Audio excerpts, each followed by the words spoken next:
在如今这个资讯爆炸的时代，无论是职场晋升、知识变现，还是个人品牌打造，写作能力总是悄无声息地成为关键突破口。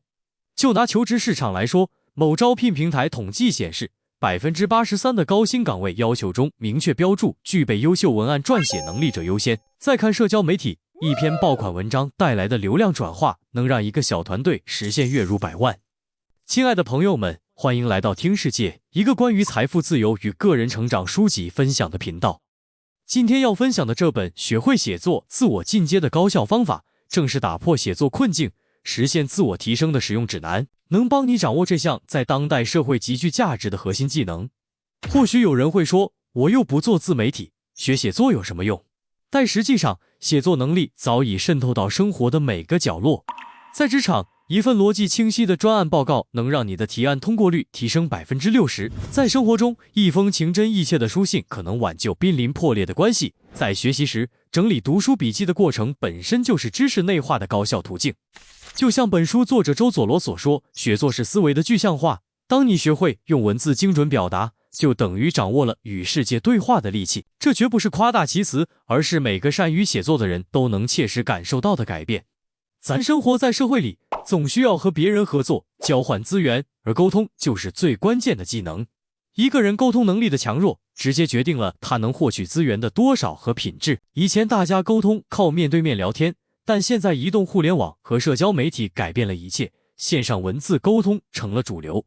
所以说，文字表达能力直接影响沟通效果，甚至成了最重要的生存技能之一。这本书的作者周佐罗是有名的新媒体写作讲师，他结合自己写爆款文章的经验，总结出提升写作能力的3个步骤：输入、思考和输出。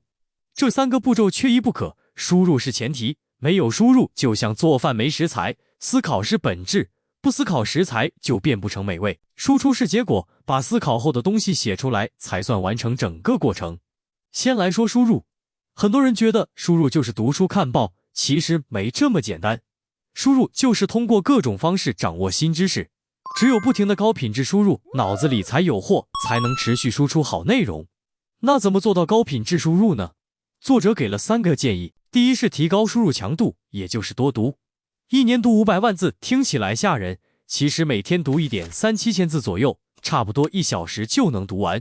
别一开始就定3-4个小时的阅读目标，坚持不下来。输入最重要的是持续和稳定，每天读1小时，1年就能有500万字的输入量。第二是提高选书标准，每天1小时的阅读时间很宝贵，别浪费在垃圾文章上。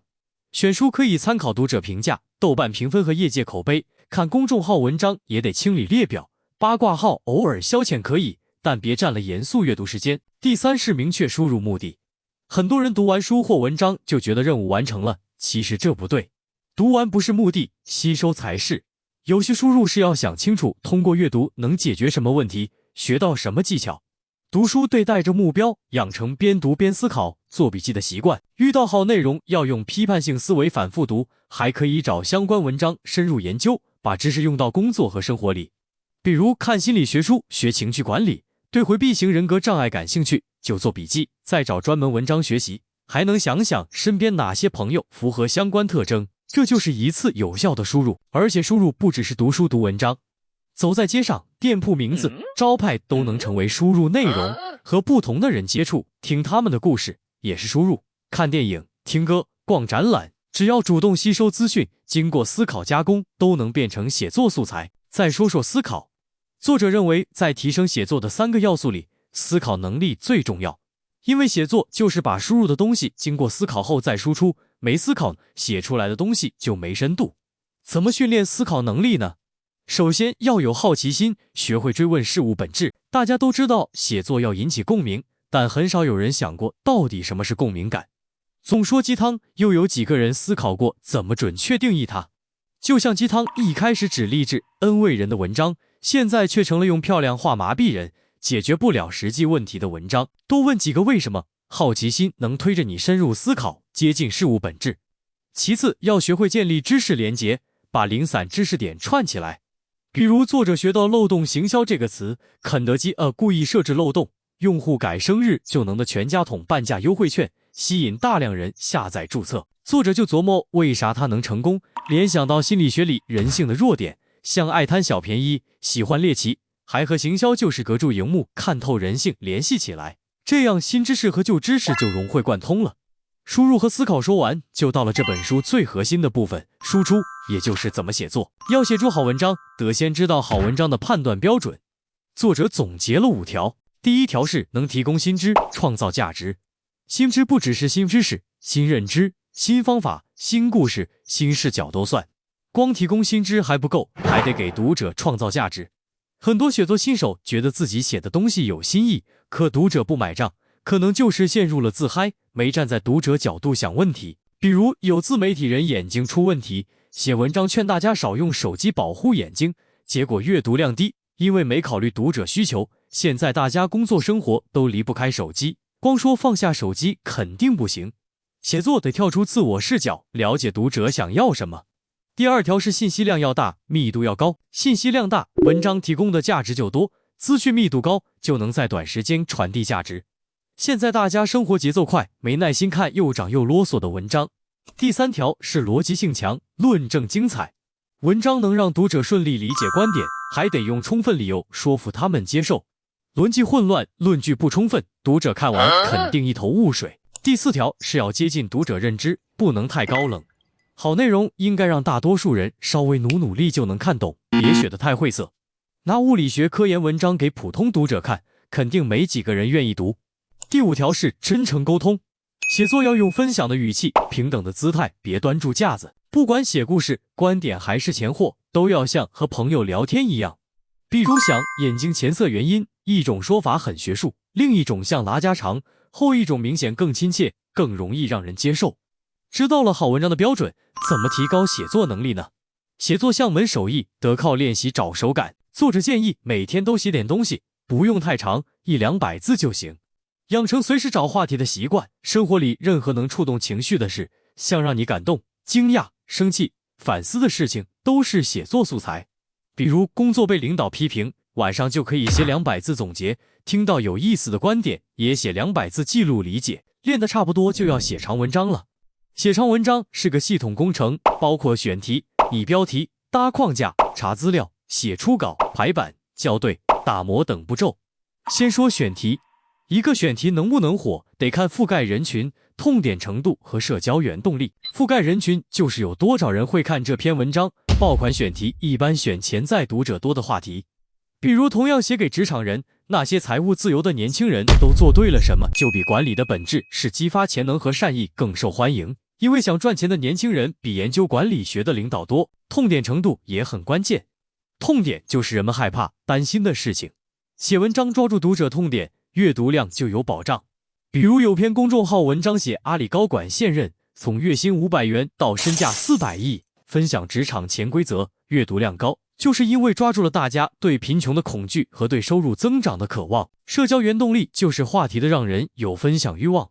想山东人为什么爱用倒装句？